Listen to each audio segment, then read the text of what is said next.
और देश के नेता बोल रहे हैं कि नीतीश कुमार पर चर्चा कर रहे हैं। तो अगर आपको इतना शर्म लग रहा है तो आप सिलेबस क्यों नहीं बदलते हैं? ये सिलेबस में क्यों डाले हुए हैं आप? इससे नीतीश जी के इमेज को कोई फर्क नहीं पड़ने वाला है। ये आज बिल आना है और इसीलिए ये लोग हंगामा कर रहे हैं और हाथी के दांत दिखाने के कुछ और, खाने की कुछ और। पार्टी के लोग जिस तरह से पिछले 2 दिन से विधानसभा में जानबूझ करके हंगामा करने का काम कर रहे हैं और जिस बात को लेकर माननीय नेता को घेरने का काम कर रहे हैं, उन सब बातों की जिक्र इन एनसीईआरटी के 12th के किताबों में स्पष्ट लिखा हुआ है। इसकी कॉपी हम आपको दे देते हैं।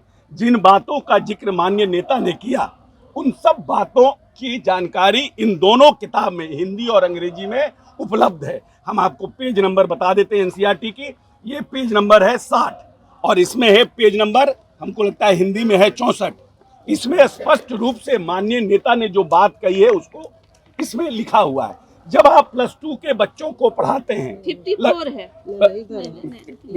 जब आप एनसीईआरटी के बच्चों को आप पढ़ाते हैं, उसकी हम कॉपी भी आप लोगों को फोटो सेट दे रहे हैं। 67। तो जब आप एनसीईआरटी के किताब में, सीबीएसई के किताब में बच्चों को पढ़ाते हैं और माननीय नेता ने अपने प्रजनन दर को इस प्रदेश में कैसे कम करें और कैसे प्रजनन दर कम हुआ है उसकी चर्चा में कुछ बोल भी गए, तो वो बात आप ऑलरेडी +2 के एनसीईआरटी में पढ़ा रहे हैं। वर्ड टू वर्ड जो माननीय नेता ने कहा आप पढ़ा रहे हैं, उस पर आप बार बार हंगामा कर रहे हैं। इसके कारण ये है कि जो नेता ने इस प्रदेश में आरक्षण को बढ़ाया और जिस तरह से जातीय गणना के बाद इसमें अनुसूचित जाति, जनजाति, पिछड़े के लोगों को आगे बढ़ाने का काम किया है आरक्षण को, उसको ये लोग रोकना चाहते हैं।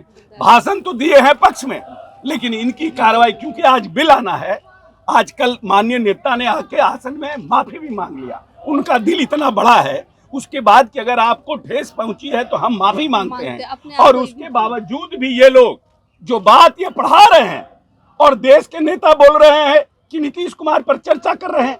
तो अगर आपको इतना शर्म लग रहा है तो आप सिलेबस क्यों नहीं बदलते हैं? ये सिलेबस में क्यों डाले हुए हैं आप?